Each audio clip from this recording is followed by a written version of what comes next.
নমস্কাৰ, অন্য এটা ভিডিঅ'লৈ আপোনালোকক পুনৰবাৰ স্বাগতম জনাইছোঁ। আজি শ্বহীদ দিৱস।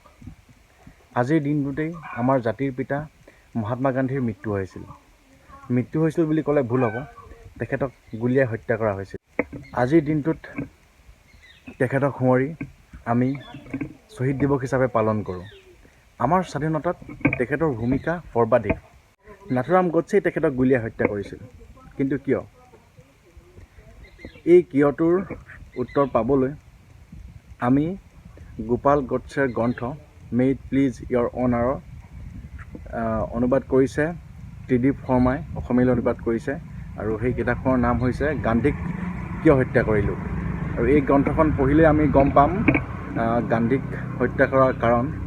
তাত উল্লেখ কৰা হৈছে 150তকৈ অধিক কাৰণ। এই কাৰণখিনি বহু লোকে বিশ্বাস কৰিবও পাৰে, বহু লোকে বিশ্বাস নকৰিবও পাৰে।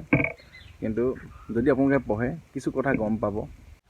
কি কাৰণেনো তেখেতে গান্ধীজীক গুলীয়ালে? এনেকুৱা কি হ'ল যে তেখেতে গান্ধীজীক গুলীয়াব লগা হ'ল?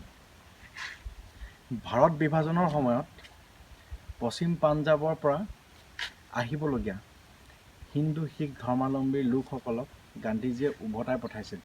ভাৰত বিভাজনৰ সময়ত হিন্দু শিখ ধৰ্মাৱলম্বী লোকসকলৰ জীৱন ৰক্ষাৰ কাৰণে তেখেতে অন্বেষণ কৰা নাছিল, কিন্তু তেখেতে অন্বেষণ কৰিছিল পাকিস্তানক দিবলগীয়া 55 কোটি টকা মুকলি কৰি দিবৰ কাৰণে। এই কাৰণটোত হয়তো তেখেতে বেছি ক্ষুব্ধ হৈ পৰিছিল, কাৰণ গডছে আছিল হিন্দুত্ববাদ, আৰু পাকিস্তানৰ প্ৰতি বা মুছলমানসকলৰ প্ৰতি এনে প্ৰীতিভাৱত তেখেতে ক্ষুণ্ণ হৈ পৰিছিল। হয়তো সেই সময়তেই পাকিস্তানে কাশ্মীৰ আক্ৰমণ কৰিছিল আৰু ভাৰতত মহাত্মা গান্ধীৰ অন্বেষণত বাধ্য হৈ ভাৰতে সেই 55 কোটি টকা মুকলি কৰি দিছিল। কিন্তু তেখেতে ভাবিলে হয়তো আক্ৰমণকাৰী দেশখনক, আক্ৰমণ হোৱা দেশখনে আক্ৰমণ কৰিবলৈ পইচা দিছে, আৰু এই কাৰণটোৱে হয়তো তেখেতক গান্ধীক গুলীয়াবলৈ সিদ্ধান্ত গ্ৰহণ কৰাইছিল। কিছুমান লোকৰ মতে গডছে গান্ধীজীক হত্যা কৰি অধিক মহান কৰি থৈ গৈছিল। কিন্তু আমি এটা কথা জানিব লাগিব যে মানুহক গুলীয়াই কেতিয়াও মহান কৰি তুলিব নোৱাৰে। মানুহ মহান হয় তেওঁলোকৰ কৰ্মৰাজিৰ পৰা।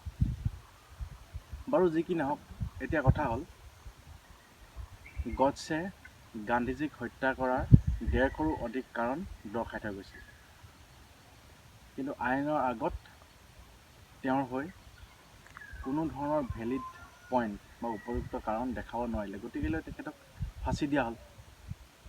আদালতে তেখেতক দোষী সাব্যস্ত কৰিলে।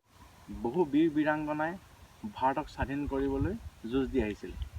তাৰ ভিতৰত আটাইতকৈ গুৰুত্ব ভূমিকা গ্ৰহণ কৰিছিল মহাত্মা গান্ধীয়ে।